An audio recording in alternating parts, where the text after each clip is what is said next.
What's going on, NBA fans? Welcome back to another episode of NBA Central. Y'all got me today, Bobby, and I'm here to tell y'all that the Dallas Mavericks are regretting not signing Jalen Brunson. The man is balling out of his mind. I'm going to talk about it in a little bit more right after this. Thank you for tuning in to the number one place for your basketball fix, NBA Central, hosted by the Cognac Boys. All right, now, y'all, if y'all like what y'all listening to today, hit the like button and subscribe to the channel if you haven't done so already. But, man, is it not looking good for Mark Cuban and the Dallas Mavericks right now as these NBA playoffs continue to just bring excitement and life into our daily lives right now? But one person that's not really happy, I'm sure of it, is Mark Cuban. Now, look. You let Jalen Brunson walk, and that's your fault. But it is what it is. But I want to provide some context before we get into that. Last year, the Dallas Mavericks went to the Western Conference Finals. Just last year. And a big part of that was Luka Doncic and also Jalen Brunson with his stellar play alongside Luka Doncic. And they was pretty much doing their thing. But letting players walk is not the first. This is not the first time that the Dallas Mavericks let a good player walk. Back in 2004, Mark Cuban allowed Steve Nash to walk outside of his organization's doors. Then Steve Nash went on to become a two-time MVP and had some solid success in the Phoenix Suns uniform. Did his thing. You know what I'm saying? That's where he became the Hall of Famer. You know what I'm saying? And now, almost 20 years later, Mark Cuban and the Dallas Mavs have done it again by letting Jalen Brunson walk last year. Now, it was reported, not by me, but to some sources, that Jalen Brunson just wanted a long-term deal of 4 years for $55 million. GM Nico Harris and owner Mark Cuban didn't want to do that. I don't know why. They really didn't want to do it. And then New York was like, I bet. They want to give you 50. They don't want to give you 55. We're going to give you 104 over 4 years. We're going to make you a rich man. 55 million ain't nothing about an eye either. But we going to damn near double it and give you 104 million. Jalen Brunson goes to the New York Knicks. And man, do the New York Knicks have the Cleveland Cavaliers gasping for air as it appears that these guys are about to be sent home. Right now, Jalen Brunson is balling out of his mind. He doing what he doing. You know what I'm saying? And the Dallas Mavericks, they got to eat this up. They really got to eat this up, man, because Dallas, after not signing Jalen Brunson, they went on during the season and they was in pretty good position. They were in, at least if the playoffs ended right at the trade deadline, the Dallas Mavericks would have been in the playoffs. And they were playing particularly well, some nights better than others. But the point is that they were still in playoff contention. So they went ahead at the trade deadline and traded for Kyrie Irving. Once Kyrie Irving came on the team, the Dallas Mavericks started to spiral out of control. They went from being in the playoffs to being out of the playoffs and tanking the last few games, and then I believe having to pay $750,000 for the nonsense that they were doing. You had players and all that stuff was healthy, and they said, nah, let's just get all the G League players in here and our young guys, the 13th, the 14th man. Let's go ahead and give them some minutes so we can increase our chances of getting a better lottery pick. And that's what pretty much happened. Then you had Luka Doncic come in the news in the press conference saying he's not happy with basketball right now. He's not enjoying it right now. Things are tough. And I would say this real quick. My man, you didn't sacrifice the way that you should have. That's all I'm going to say. Luka Doncic, you could have been better. But that's another topic for another day. Because Mark Cuban, you got to eat this crow, bro. You got to eat the crow.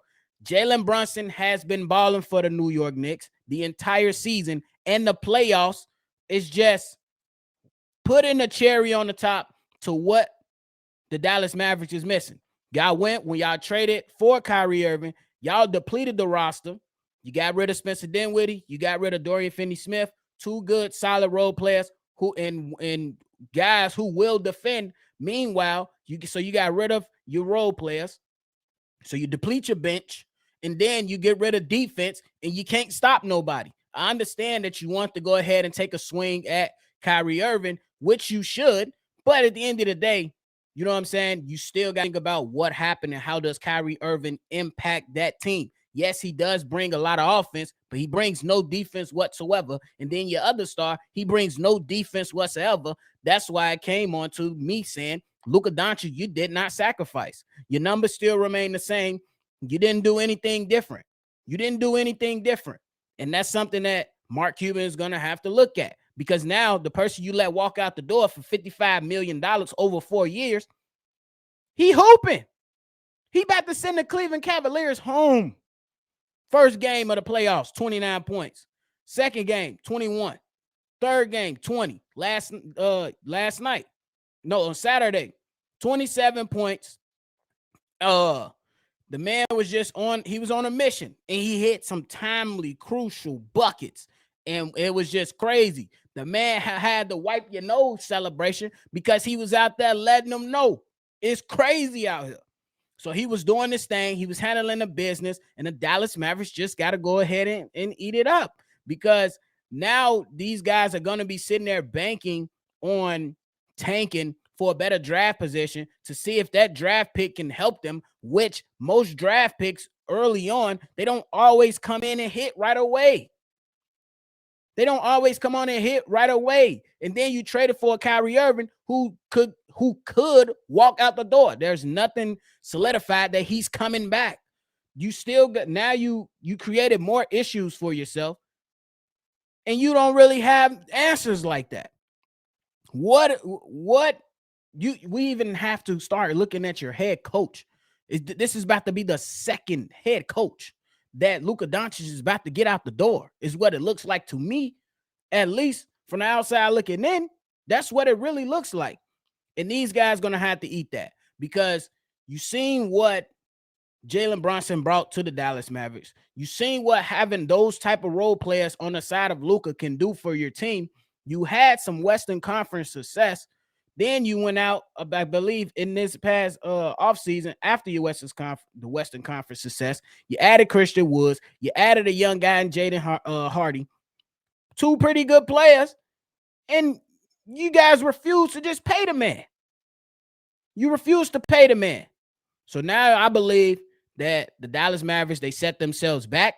Can they come back from this? Absolutely they can. But what is it going to take?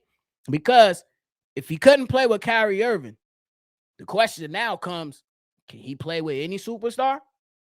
I'm not ready to make that proclamation, but it is a question that's out there to see if Luka Doncic really could play with another superstar alongside of him, because the type of game that he's running a Houston Rockets, James Harden type of game.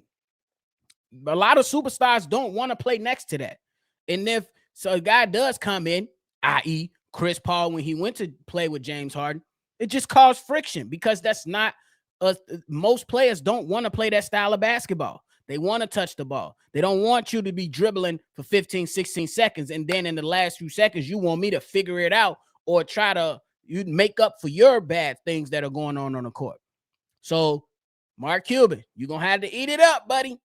This is something that you dropped the ball on this one. You ain't even have to give up $100 million. You had to give up $55 million over 4 years to a young player who comes in, plays hard. You know what I'm saying? Doesn't have, not the tallest guy, but he plays hard. He got a 3-point shot. He can initiate some offense. And right now, from what it looks like, he's the best player on the New York Knicks. A lot of people was going to throw RJ Barrett in there. Some was going to say Julius Randle, but it's clear. The best player on the New York Knicks is Jalen Brunson. It's clear. It's clear. So that's what it is, man. So y'all go ahead and let me know how y'all feeling about everything we discussed today. If y'all want to follow everybody here collectively, hit us all up at NBA Central Show at gmail.com, on Twitter at NBA Central Pod. And y'all already know, we're going to catch y'all on the next one. Y'all have a good one. Thank you for tuning in to the #1 place for your basketball fix, NBA Central, hosted by the Cognac Boys.